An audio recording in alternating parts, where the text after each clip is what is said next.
I will feed your corpse to the dogs.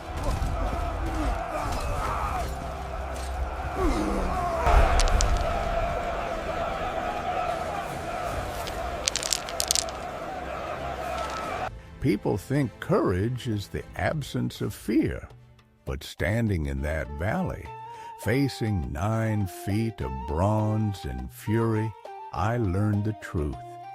Courage is fear that has found something worth dying for. This stone changed everything, not because it was special, but because sometimes God chooses the smallest things to accomplish the impossible.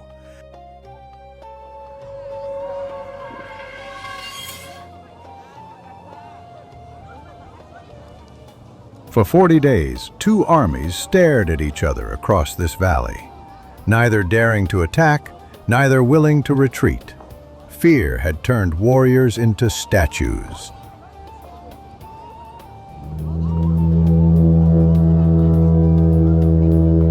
He's coming again! They had heard that horn every morning for 40 days. It announced their shame, their cowardice, their abandonment by God. Goliath of Gath, 9 feet of bronze and muscle and contempt. He had never lost a battle, never met an equal, never known fear. Why have you come out to line up for battle? Am I not a Philistine, and you the servants of Saul? Choose a man for yourselves, and let him come down to me. His voice could freeze blood.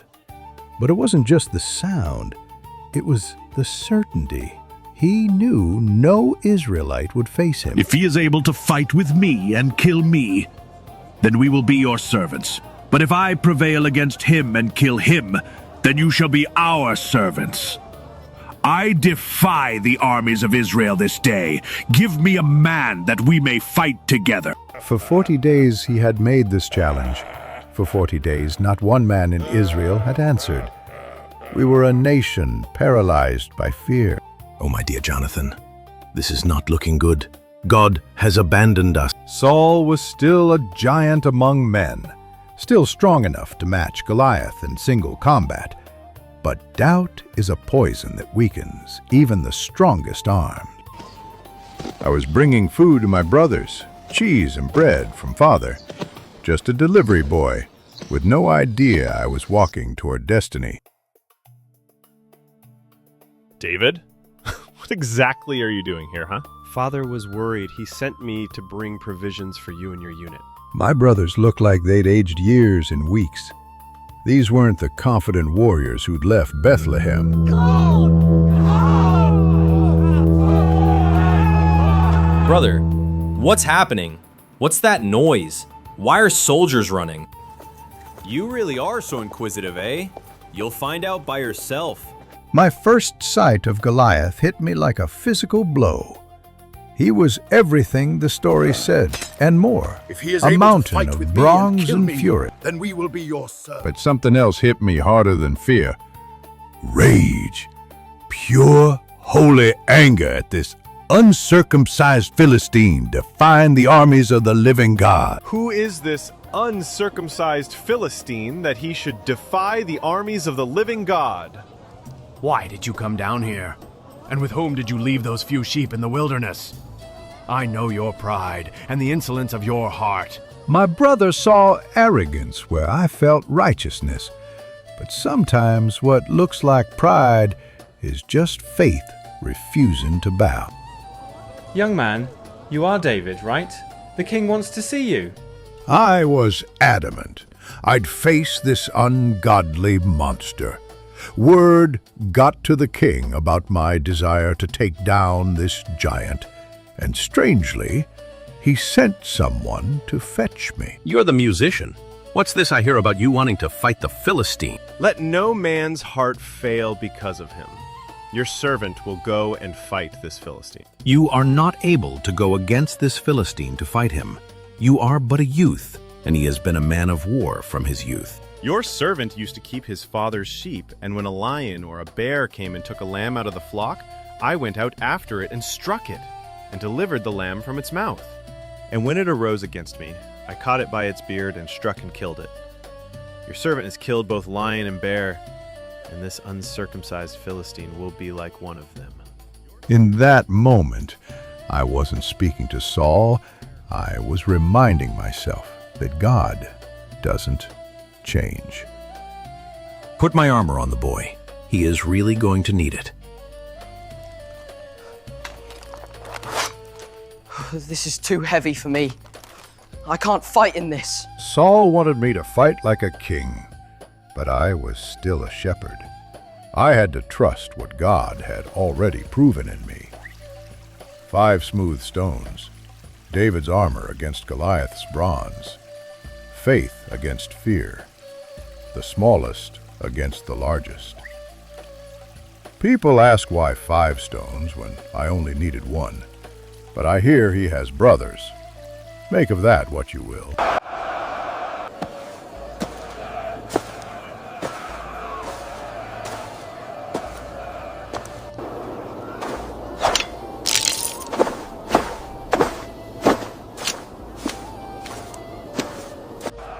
Am I a dog that you come to me with sticks? Come to me, and I will give your flesh to the birds of the air and the beasts of the field. You come to me with a sword, with a spear, and with a javelin. But I come to you in the name of the Lord of hosts. I said to him, "This day the Lord will deliver you into my hand, and I will strike you and take your head from you. And all this assembly shall know that the Lord does not save with sword and spear, for the battle is the Lord's." In that moment, I wasn't speaking as David the shepherd boy. I was speaking as the voice of Israel's God. He said to me, "I will feed your corpse to the dogs," and came at me like an avalanche, 9 feet of bronze and fury and certain death.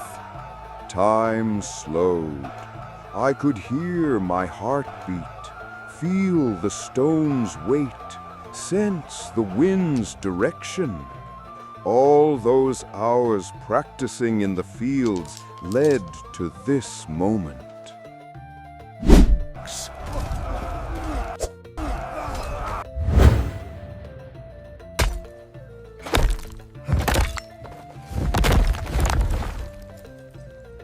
The sound that erupted from Israel's army was like thunder. 40 days of pent-up fear exploding into joy. That was the bravest thing I've ever seen. Or the most foolish. I thought killing Goliath would make me a hero. I didn't realize it would make me a threat. That stone didn't just kill a giant. It set in motion everything that would follow. The jealousy, the hunt, the years of running. Sometimes victory is just the beginning of your troubles.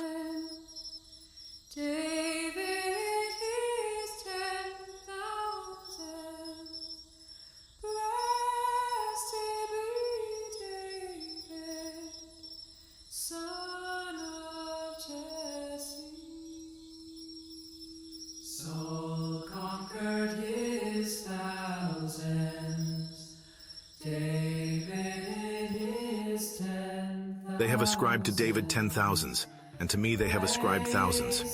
Are they going to give him my crown next?